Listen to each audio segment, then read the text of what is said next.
आज reel shoot करायच्या नादात आम्ही पडता पडता वाचलो भो. तर नमस्कार मित्रांनो, आज आहे आपला 30 डे चॅलेंजचा डे 3. आज सुट्टी असल्यामुळे आम्ही चाललो होतो रील शूट करायला.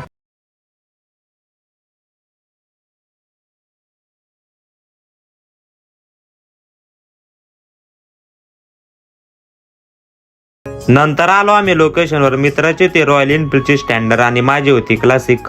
दोन्ही रॉयल एनफिल्डच्या बाईक असल्यामुळे व्हिडिओ एकदम कडक बनणार होता. व्हिडिओ काढून झाल्यावर सगळे म्हणे चला आता एक जण कोणीतरी आईस्क्रीम खाऊ घाला. आता मेन मुद्दा म्हणजे आईस्क्रीम तर खायची, पण खाऊ कोण घालन. आमच्या सोबत स्वप्नील पण होता, पण स्वप्नील म्हणे माझ्याकडून अपेक्षा पण करू नका भाऊ म्हणे तुम्ही. यांना म्हणलं चला घरी, पैसे नाही तर आईस्क्रीम कस काय खाऊ शकन आपण. हे दोघं माझ्या नावानं ओरडायला लागले. मला म्हणे अजून तुझे खिशे चेक करायचे बाकी आहे. चूक यायची नव्हती, चूक माझीच होती की मी यांच्या सोबत आलो. आखरे यांना पैसे माझ्या खिशातूनच काढले. आता खाऊ तर माझ्याच पैशाचे राहिले, मलाच बसू देऊन राहिले. तेवढ्या स्वप्नील भाऊ म्हणले बस म्हणे भाऊ आता तुम्ही आम्हाला आईस्क्रीमच खाऊ घातले म्हणे. आले बसून खायला लागलो. नाही तर यो भाऊ म्हणे करे भाऊ मी काय केलं म्हणे तुला. त्याला म्हणलं काय तर ते म्हणे मी एक झोप घेतो म्हणे नंतर खाईन. निघले तर असेच कोणी म्हणून आईस्क्रीम मी एकल्यानंच खाल्ली. याय ना तर साथ सोडली भाऊ. पण काय झालं तुम्ही आहे ना, घ्या मग तुमच्या भावाला लाईक करून, नवीन असेल तर फॉलो करायला विसरू नका.